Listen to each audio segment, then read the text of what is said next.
Hi guys, my name is Megan and today I've got some of my recent spooky favorites for you. With Halloween just around the corner, I figured I'd share some of my favorite recent spooky reads with you. So let's go ahead and just dive right in. So the first one I'd like to talk about is The Trials and Tribulations of Ross Young. So this is a fantastic little bind-up of a bunch of short stories following Ross Young, who is a supernatural personal assistant, basically. And I love these adventures because they're so funny and they're filled with all of these different supernatural creatures that have kind of come together to form like a little found family. They have like a whole gated neighborhood where they can just be themselves. They can be spooked. They can let their werewolf out, you know? They can be whatever they want to be. And it's really, really fun. And especially if you're into like urban fantasy or paranormal romance, this is definitely one to check out. The next one is The Mysterious and Amazing Blue Billings. This was a really great ghost story kind of a book. And also this is a really great paranormal romance too, because it involves ghosts and haunted houses, and it's just so much fun. This follows Levi, who inherits a house that is very dilapidated. He ends up fixing it up, and it's a very haunted house. And he runs into Blue, who runs a ghost tour, and Levi's house is actually on his route. And they start chatting about the house and, you know, and how Blue can see ghosts, and like they hit it off. And there are some meddling ghosts involved, and it's just a really great romance, and it's also very paranormal, so it's one that I would highly recommend. Okay, so next up I have Under the Whispering Door. So this one has kind of taken the book world by storm. This one does have some very mixed reviews, but I really enjoyed this one. This follows Wallace, who is recently dead, and he's basically a ghost, and this follows him on his journey as he's collected by a Reaper and taken to the tea house, where the Reaper sits him down and says, okay, so you're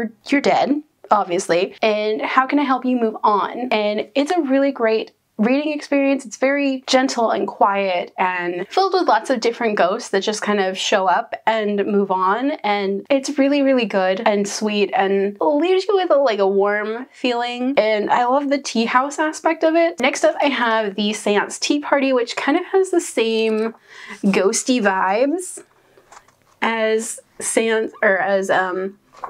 Under the Whispering Door. So this is about a little girl who is not ready to grow up, and she doesn't want to go on to like high school and make friends and stuff. She doesn't want to be a grown-up yet. So she has a little seance and meets the ghost that lives in her house. And this ghost is another little girl, and they get to know each other and they make friends and they help each other learn how to move on.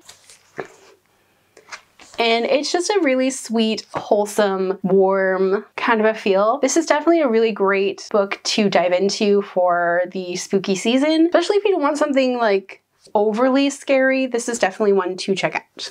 And then the last book that I have for you is Fangs. So this one I haven't been able to shut up about. I've actually read this twice since I've got it. And the second book actually comes out at the end of October, so probably right around when this video is going up. So like check this series out. It's really good.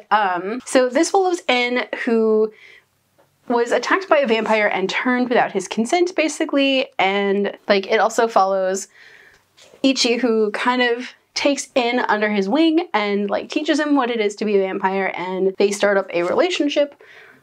And it's so good. Honestly, I can't recommend this enough. Also, the way that these characters are drawn, like the fashion is fantastic. And like also there's a giant tortoise in there that is like the best animal companion. He's adorable and he likes to cause mischief. Although I would not recommend these books for anybody under 18, please. But this is a really great like vampire manga to jump into spooky season with. All right, so those are some of my favorite recent spooky reads. What kind of spooky reads have you guys been reading this month? Let me know down below. Also, do you have a new recent favorite? Let me know. If you guys like this video, don't forget the like button. If you haven't already but would like to, go ahead and hit the subscribe button. And if you'd like to follow me on social media for more bookish stuff, check out the links down below.